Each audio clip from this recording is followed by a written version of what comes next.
பேரறிஞர் அண்ணாவின் 116வது பிறந்த நாளையொட்டி சென்னை வள்ளுவர் கோட்டத்தில் உள்ள அண்ணா சிலைக்கு முதலமைச்சர் மு.க.ஸ்டாலின் மரியாதை செலுத்தினார். அண்ணா பிறந்த நாளையொட்டி சென்னை வள்ளுவர் கோட்டத்தில் உள்ள அண்ணா சிலைக்கு முதலமைச்சர் மு.க.ஸ்டாலின் மலர் தூவி மரியாதை செலுத்தினார்.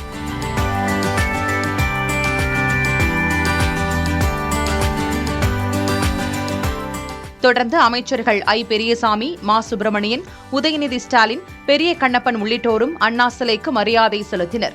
இதில் தலைமைச் செயலாளர் முருகானந்தம், சென்னை மேயர் பிரியா உள்ளிட்டோரும் கலந்து கொண்டு மரியாதை செலுத்தினர்.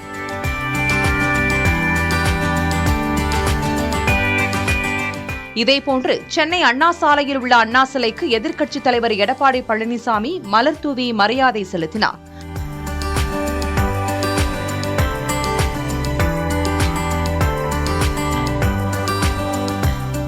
அவருடன் முன்னாள் அமைச்சர்கள் திண்டுக்கல் சீனிவாசன், நத்தம் விஸ்வநாதன், ஜெயக்குமார், கட்சி நிர்வாகிகள், தொண்டர்கள் கலந்து கொண்டு அண்ணா சிலைக்கு மரியாதை செலுத்தினர்.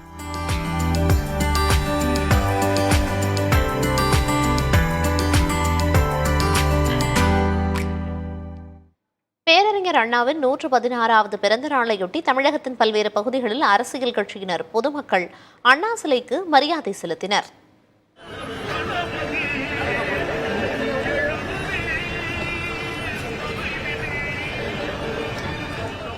திருச்சி சத்திரம் பெருநிலையம் அருகில் உள்ள மேலசிந்தாமணி பகுதியில் அமைந்துள்ள அண்ணா சிலைக்கு பள்ளிக்கல்வித்துறை அமைச்சர் அன்பில் மகேஷ் பொய்யாமொழி, திருச்சி மாநகராட்சி மேயர் அன்பழகன் தலைமையில் திமுகவினர் மாலை அணிவித்து மரியாதை செலுத்தினர்.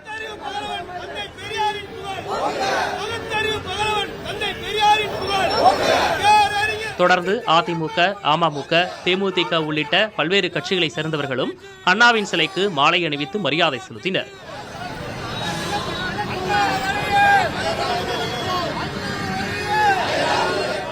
ஈரோட்டில் அண்ணா பிறந்தநாள் அரசு விழாவாக கடைபிடிக்கப்பட்டது.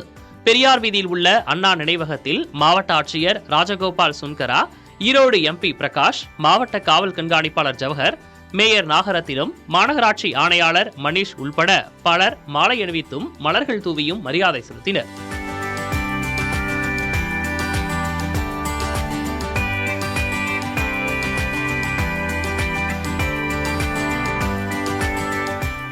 மதுரையில் நெல்பேட்டை பகுதியில் உள்ள பேரறிஞர் அண்ணா சிலைக்கு அதிமுக சார்பில் முன்னாள் அமைச்சர் செல்லூர் ராஜு மாலை அணிவித்து மரியாதை செலுத்தினார். தொடர்ந்து பொதுமக்களுக்கு இனிப்புகளை வழங்கி அதிமுகவினர் அண்ணா பிறந்தநாளை கொண்டாடினர். இதேபோன்று திருவண்ணாமலை, கிருஷ்ணகிரி, சேலம், கரூர், தேனி உள்பட தமிழகத்தின் பல்வேறு பகுதிகளில் அரசியல் கட்சியினர் அண்ணா சிலைக்கு மாலை அணிவித்து மரியாதை செலுத்தினர்.